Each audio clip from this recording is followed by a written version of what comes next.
Hi, and welcome to Hardin Life Live. We are the Hardins. We are a family and a team of counselors and coaches who are committed to bringing you some tips on how to live your best life, both from a therapeutic and biblical perspective. And this month, we are taking the month to focus on just fun and adding fun back to your life because walking with God is an adventure. And we are meant to experience that adventure holistically. And this week, we are with Rebecca Loper, who is a certified nutrition coach, a certified personal trainer. She is a certified natural health professional. She's a Bible study leader. I am just so excited to sit with you, Rebecca, and loved your article on just how to spice up your fitness and your food this summer. And so I would just love to hear from you kind of what inspires you in order to do that and keep the fun in this area of your life. Well, I have to admit, I am very much a creature of habit. Some might call me rigid, and I'm not really sure. I think becoming a mom probably did that to me. I used to be very free spirited and, kind of do whatever and have fun and change things up. And I think since having kids, I've kind of gotten a little more structured, almost to a fault. And so I have to really be vigilant with myself to not fall into those kind of patterns. I absolutely love nutrition. I love healthy eating. I love exercise. Everything that kind of encompasses the holistic health. I'm very into all of that, but I can be very, very structured in it, which can be at a fault sometimes. It's just, it can make things feel boring. It can make you kind of feel stuck. And so every once in a while, I have to really find ways to kind of change things up and kind of make myself feel young and new and adventurous again. So I don't know if there's anything specific you want me to go into. Did you? No, well, I think so many people can identify with the fact that they just get in routines. And when life is just coming at you from all angles, a lot of times we just get monotonous in the way that we work out or not work out, and then the way that we eat. I find myself, I'm like, okay, Monday is pizza night, frozen pizza, because that's my busy night. Like I have my thing. Right. And then which can, lead into being monotonous and mundane in other areas. And then all of a sudden we wake up one day and we're like, man, life is boring. Right. And I think a lot of it can come from a place of control as well. Feeling, I don't know, for people listening, for me personally, I've always struggled with being, trying to control with food and exercise, controlling the way that I looked, controlling everything down to this is how much I eat and this is how much I work.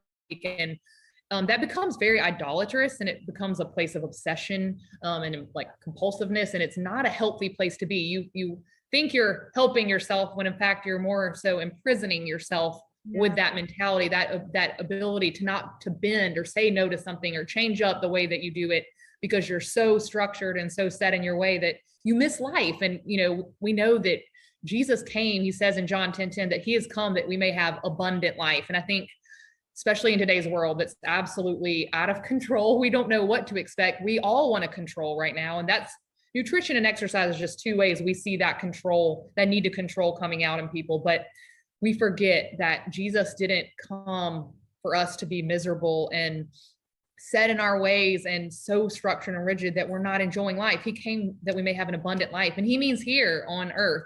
Yes. And I think that it probably makes him sad to see his children just in this in this hamster cage, spinning every day, doing all of these things in such a structured way when he came to give us a life of adventure. That is the Christian life. It's adventurous and spontaneous and exciting, and it's fun. And I think we've lost touch with that a little bit. Totally. It's so easy to lose touch with that. And I appreciate you just sharing some of the reasons why, you can get in that space. And it's like when we feel out of control in certain areas, we like to over control other areas to bring us peace, but we shouldn't be resting in ourselves for that peace and contentment. We should be resting in him. But I love that you say, he came to give us abundant life. And that means like, that includes fun. Like, the joy of the Lord is our strength, like to have joy. And so tell us some ways that that you would recommend to bring some joy into your fitness routine. So for me, I absolutely love to change up what I'm doing. So I love to dance. I'm also, I forgot, I am a Zumba instructor, but I don't teach. Okay, I yes. love Zumba. I love any type of dance fitness.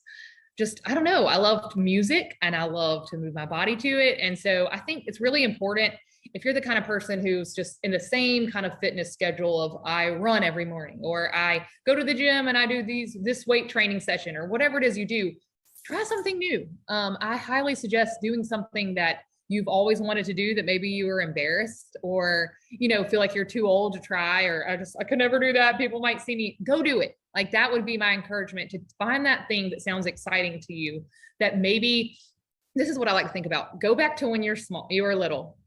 What did you love? Like physically, what did you love to do? I made up dances with my sister and my neighbors, and we performed all the time. I absolutely love to dance. And so I go back to that. And I remember the excitement that I felt to put moves together, in sync with music, and just how, I don't know, I love the way it made me feel. So I think it's important to find something that you love with fitness. Like if you're in a stuck place and you just feel bored, try something new. Even if it doesn't sound exciting to you, go try something you've never done before. You might find that you absolutely love it. And the good news is it will change your body too, because your body is not used to doing those things. Totally, totally. So try something new. For me, I saw in your article that you said, hey, if you've got some like pent up frustration, like go to a kickboxing class, like get that frustration out. I love that. I've always wanted to do Yeah. it. So There you go. Now you got to do it. Yeah. there's the push. It's like everyone can hold me accountable.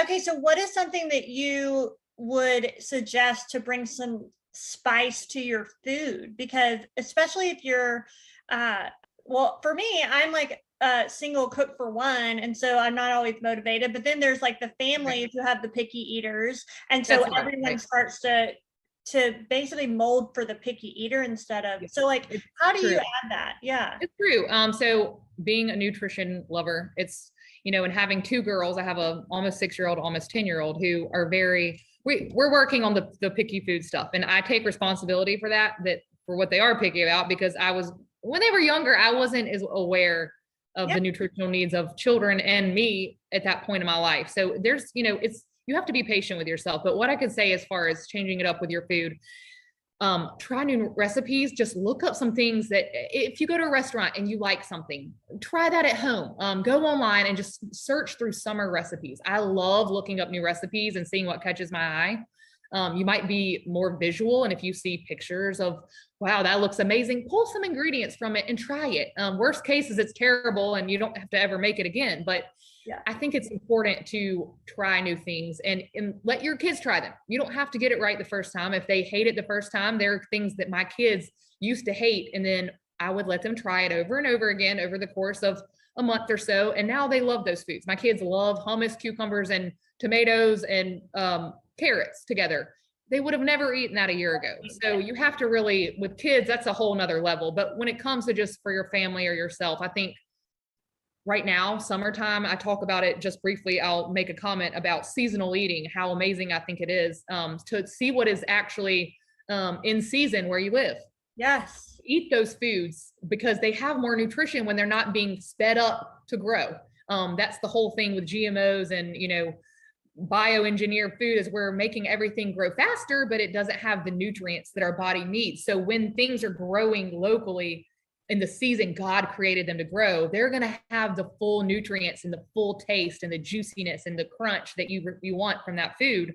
So take those and get creative with the foods that are in season. And I think just bringing in really cool cold foods for the summer, like salads and crisp veggies and peas and beans and fruits and different berries, all of that's in season right now. And it's so fresh. It's so cool to the mouth when you eat it, when it's 100 degrees outside. And for me, I like to listen to my body. Like, what are you craving? And right now it's like cold, crisp, seafood. It's so hot. It is. Yeah. And lean meats and seafood and shrimp and whitefish and salmon. And so I'm just letting my body I'm buying my food according to what I can feel that I want. I love that. So listen. I think you have to learn to listen. And that does not mean if you're craving 80 cookies from wherever, or Witt's ice cream every day, that you should go, I love that place, but you should not indulge in those things every day. I mean, we want from a the body is a temple of the Holy Yes. Spirit, so we want to treat Exactly. it well. Totally, Exactly. totally. Well, guys, we have so enjoyed sitting with you. Thank you so much, Rebecca, for offering just your wisdom, and there are so many more nuggets of wisdom and tips to spice up your summer on our blog, hardinlife.com. So take the time to check it out, breeze through it, make a commitment to just add one thing into your routine this summer to just bring some fun and adventure, because that is a big